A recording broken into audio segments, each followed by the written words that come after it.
अगर आप नाग पंचमी पर न्यूज चैनल्स के शो देखेंगे तो आप पाएंगे कि अधिकतर शोज में तो यही बात हो रही है कि आज के दिन नाग देवता की पूजा होती है, उसे दूध पिलाया जाता है, उसके दर्शन करना शुभ माना जाता है, वगैरह वगैरह। और ये सिर्फ न्यूज चैनल की बात नहीं है, अगर हम अपने आसपास भी नज़र दौड़ाएंगे तो लोग नाग पंचमी के दिन इसी तरह की बातें करते हुए आपको मिल जाएंगे। आपको क्या लगता है इन सब मान्यताओं के पीछे का सच क्या है? चलिए जानते हैं। तो दोस्तों, हमारी सनातन संस्कृति में प्रकृति के हर अंश को बराबर का दर्जा दिया गया है, चाहे वो पहाड़ हो, जंगल हो, पेड़ पौधे, नदी तालाब, अन्न जल, मिट्टी, हवा, आकाश, सूरज, चांद, तारे हों। यहाँ इन सभी को पूजनीय माना जाता है क्योंकि हमारे जीवन में इनका बहुत ही महत्वपूर्ण रोल रहता है।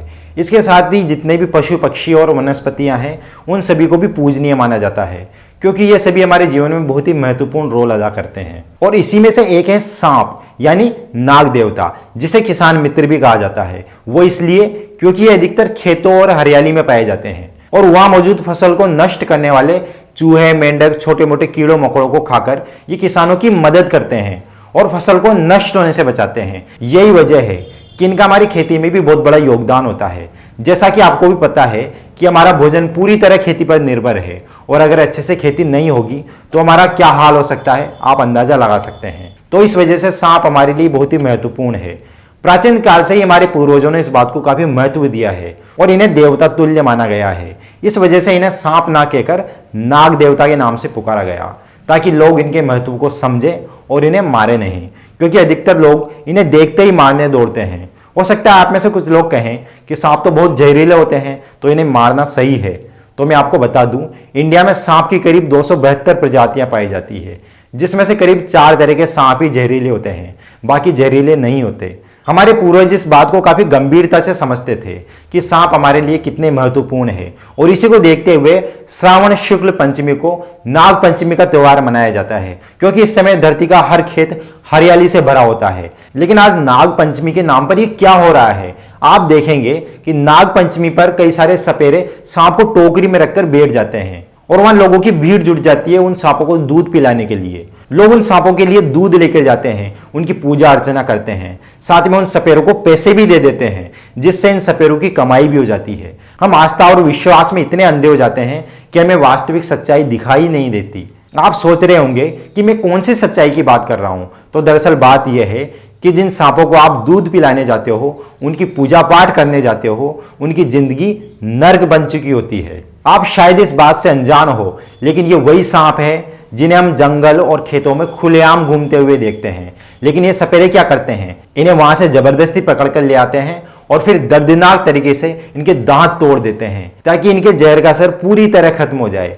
इसके अलावा भी इन्हें ढेर सारी यातनाएं देते हैं, जैसे उन्हें कई दिनों तक भूखा रखते हैं ताकि वे ज्यादा चल फिर ना सके और बेसुध होकर एक ही जगह पड़े रहें और भागे नहीं। यही वजह है कि आपने देखा होगा जब आप उन सांपों को दूध पिलाने जाते हो तो उनकी हालत दयनीय होती है। वे बेजान से पड़े रहते हैं और ढंग से हिल भी नहीं पाते। वो इसलिए क्योंकि उन्होंने कई दिनों से कुछ खाया भी नहीं होता है। और यही वजह है कि जब आप उन सांपों को छू भी लेते हैं तो भी वो आपको नहीं काटते। हम इस बात से बहुत खुश हो जाते हैं, हमें लगता है कि ये तो चमत्कार है, जबकि वो चमत्कार नहीं, वो भूख के कारण बेहोश है। और एक और चीज मैं आपको बता दूं कि सांप कभी भी दूध नहीं पीता। सांप एक वन्य जीव है और उसका भोजन सिर्फ चूहे, मेंढक, छिपकलियां और इस तरह के जीव जंतु होते हैं क्योंकि उनका पाचन तंत्र ही इस तरह का होता है। उनमें इस तरह के एंजाइम नहीं पाए जाते जो दूध को पचा सके। अब आप में से कुछ लोग शिकायत करेंगे कि उन्होंने देखा है कि सांप दूध भी पीता है। तो दरअसल बात यह है कि उस बेचारे जीव ने कई दिनों से कुछ भी नहीं खाया होता है, वो भूखा प्यासा होता है। तो जब आप उसके सामने दूध रख देते हैं तो वो उसे पी लेता है, लेकिन इसका नतीजा बहुत बुरा होता है क्योंकि उसका शरीर दूध पचा नहीं पाता।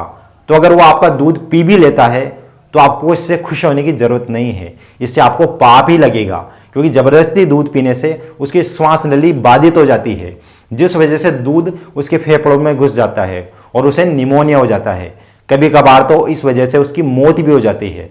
तो अब आप ही बताएं, जो चीज़ किसी बेजुबान की जान ले सकती है उसे खिलाकर हमें पुण्य कैसे मिल सकता है? उल्टा हमें तो पाप ही लगेगा। तो आप समझ गए होंगे कि नाग पंचमी का मकसद वो नहीं है जो आज लोग अंधविश्वासी बनकर कर रहे हैं। अगर आप सच में इन सांपों का भला चाहते हो और इस पवित्र नाग पंचमी पर इनके लिए कुछ अच्छा करना चाहते हो तो इस तरह की कुप्रथाओं का बहिष्कार करें और सांपों के साथ अमानवीय व्यवहार करने वाले इन सपेरों का विरोध करें साथ ही लोगों के साथ ये वीडियो शेयर करें ताकि उन्हें भी सच्चाई का पता चल सके, और इसी तरह की अवेयरनेस को लेकर बनाए गए इन वीडियोज़ को भी देखें।